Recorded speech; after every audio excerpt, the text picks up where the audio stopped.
جابر ابن عبداللہ الانصاری. جابر بڑے مزے کی روایات کرتا ہے, بہت یونیک روایات ہیں. جتنی یونیک روایتیں مخصوصاً فضائل اہل بیت میں وہ آپ کو جابر سے ملتی ہیں. وجہ یہ ہے کہ باقی لوگوں نے بھی جو نقل کی ہے ان کو دبا دیا گیا, چھپا دیا گیا, لوگوں نے آگے بیان نہیں ہونے دیا. جابر کی شخصیت ایسی تھی اور جابر کو زندگی اتنی ملی ہے کہ انہوں نے ان نوادر کو لوگوں کے سامنے پیش کیا. کہتے ہیں ایک بوڑھا آیا, بادیہ نشین تھا, رسول خدا کے پاس آیا اور اس نے کہا کہ میرے پہننے کے لیے میرے تن پہ کپڑا نہیں ہے, کھانے کے میرے پاس پیسے نہیں ہیں, میری مدد کیجیے. رسول خدا اس وقت مسجد میں بیٹھے تھے اور مسجد میں رسول خدا کے پاس کچھ تھا بھی نہیں. ایک اور روایت ہے کہ ایک سائل آیا, حضرت ابراہیم گھر میں تھے اور اس نے آ کے دق الباب کیا اور حضرت ابراہیم سے کہا مجھے فلاں چیز مدد چاہیے. حضرت ابراہیم کے پاس نہیں تھا, انہوں نے فرما دیا کہ میرے پاس نہیں ہے. وہ سائل واپس چلا گیا. عتاب پروردگار ہوا کہ ابراہیم یہ سائل تھا, تیرے در آیا تھا, خالی کیوں پلٹا دیا؟ یا اللہ میرے پاس چیز تھی ہی نہیں, جو مانگ رہا تھا وہ میرے پاس نہیں تھی. خطاب ہوا اگر وہ چیز نہیں تھی جس کا وہ مطالبہ کر رہا تھا, میں نے تجھے عزت تو دے رکھی تھی, تو اگر اس کے لیے کسی کو کہہ دیتا, کسی سے مانگ لیتا, تیرے کہنے پہ اسے دینے والے بہت مل جاتے. اب اپنے اپنے گریبانوں میں جھانکیے کہ اگر ہم ایک ٹیلی فون کال کر ہم کسی سے کہہ دیں, بہت سے غریبوں کا مسئلہ حل ہو جائے. یہاں کچھ ڈاکٹر حضرات بیٹھے ہوئے بھی ہوں گے. جب کوئی مریض آتا تھا, والد معظم رحمۃ اللہ علیہ, ان کے پاس وہ ڈاکٹر کو فون کرتے تھے. اچھا بعد کچھ ڈاکٹرز کو تو معلوم تھا, جو نئے آشنا ہوئے ہوں وہ بڑی اہمیت دیتے تھے کہ شیخ صاحب نے فون کیا, یہ بہت کوئی اہم آدمی ہوگا. اور وہ اس کا علاج کرنے کے بعد کبھی کبھار مجھے فون کرتے تھے کہ فلاں صاحب کو شیخ صاحب نے بھیجا, وہ تو کوئی بڑا غریب سا انسان تھا, اس کے لیے انہوں نے کیوں فون کیا؟ کہ وہ غریب تھا اسی لیے تو فون کیا, اور کس لیے فون کیا؟ وہ سمجھتے ہیں کوئی وی آئی پی ہوگا, کوئی بڑی شخصیت ہوگی, اس لیے اتنی بڑی شخصیت جو مجھے فون کر رہی ہے. بھئی اپنے فون کو ان کے لیے استعمال کرو. رسول خدا نے کہا یہ چیز میرے پاس تو نہیں ہے, لیکن کوئی میرے پاس آئے اور میں اسے نہ دوں یہ بھی نہیں ہو سکتا ہے. یہ ابھی آپ کو رسول خدا فارمولہ دے رہے ہیں کہ کوئی آپ کے پاس آئے اور آپ کے پاس نہ ہو اور پھر بھی آپ اسے وہ چیز دے دیں, یہ کیسے ہو سکتا ہے؟ الفاعل الدال علی الخیر کفاعلہ. رسول خدا نے ارشاد فرمایا کہ اگر میں تمہیں خیر کی طرف رہنمائی کروں تو میں بھی اسی طرح ہوں جس طرح میں نے خیر کیا ہے. میں تمہیں ایک ایسی جگہ کا پتہ دیتا ہوں جہاں سے تمہیں ملے گا, وہاں سے جا کے لے لو, اس لینے کا ثواب مجھے بھی ملے گا, مجھے بھی وہ دینے کا ثواب ملے گا. الدال علی الخیر کفاعلہ. نہیں دے سکتے ہو, رہنمائی کر لو.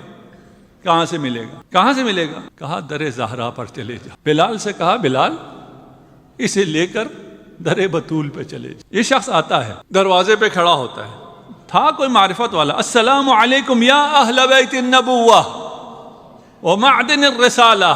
اس زمانے میں اصحاب میں سب کو پتا تھا اہل بیت کون ہے. ابھی ایسی کنفیوژن پھیلائی جاتی ہے, اہل بیت کون ہے پتہ نہیں ہے, اہل بیت کون ہے پتہ نہیں ہے. میں اسکول میں تھا, پرائمری اسکول میں, میرے خیال ہے دوسری تیسری کلاس ہے, مجھے یاد بھی نہیں ہے, لیکن مجھے یہ واقعہ یاد ہے.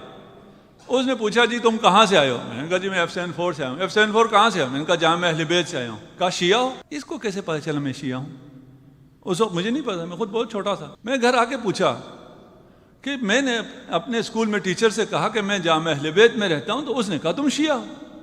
اس کو کیسے پتہ چلا؟ کہا اہل بیت سے پتہ چلا. اہل بیت کہتے ہیں کوئی اور ہیں, تو اہل بیت کوئی اور ہیں تو کوئی اور کو ماننے والے شیعہ کیسے ہو جاتے ہیں؟ ہم کہتے ہیں ہم اہل بیت کو ماننے والے ہیں تو آپ کو ہم سے پیار آ جاتا ہے, آپ کو ہم پہ کیا کہوں.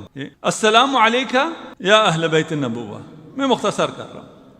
پوچھا کون؟ کہا میں ایک فقیر ہوں, بادیہ نشین ہوں, میرے پاس کپڑے نہیں ہیں, میرے پاس کھانے کو کھانا نہیں ہے, مجھے رسول خدا نے آپ کی طرف بھیجا ہے. آپ کیا خیال ہے جناب سیدہ کے گھر میں کتنا تھا؟ روایت ہے کہتی ہیں ایک کھال جس پر حسنین سوتے تھے, بستر کھال ہوا کرتی, وہ کھال اٹھا کر اس شخص کو دی. اس شخص نے کہا یا بنت رسول اللہ, میرے پاس پہننے کے لیے کپڑا نہیں ہے, کھانے کے لیے روٹی نہیں ہے, میں نے اس کھال کو کیا کرنا ہے؟ جناب سیدہ نے اپنی گردن سے اپنی گردن بند اتاری اور اسے دے دی.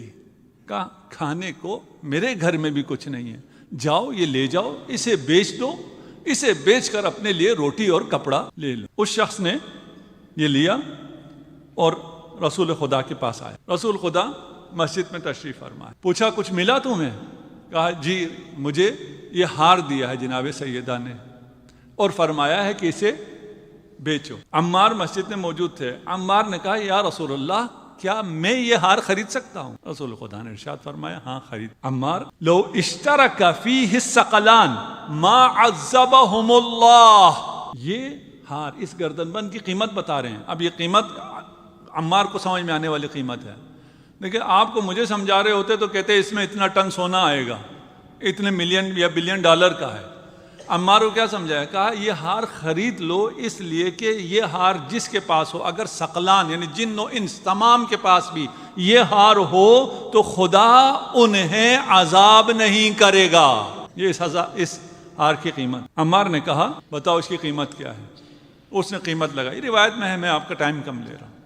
بڑی قیمت لگائی، عمار نے اس سے بھی بڑی قیمت دے دی۔ عمار کے پاس کہاں سے ہے اتنے؟ عمار تو امیر تو نہیں تھا۔ بعد میں کچھ لوگ ایسے تھے، میں لوگ کہہ رہا ہوں آپ جگہ پہ نام رکھ لیجئے ان کا، وہ اسی بھی ہمارے بھائی بھی بتاتے ہیں فخر کہ وہ اتنی جائیدادیں چھوڑ گئے تھے کہ ان کے سونوں کو کلہاڑوں سے کاٹ کے تقسیم کیا گیا، بلینئرز ہو گئے تھے۔ کہاں سے آیا تھا اتنا پیسہ؟ سوال تو بنے گا، منی ٹریل مانگے نا، کس کے پاس کہاں سے آیا تھا؟ عمار نے بہت بڑی آفر دے دی کہ بول جتنا چاہیے اس کی میں قیمت ادا کرتا ہوں۔ اس نے بہت بڑی قیمت لگائی، ٹھیک ہے میں دیتا ہوں۔ کہاں سے دیتا ہوں؟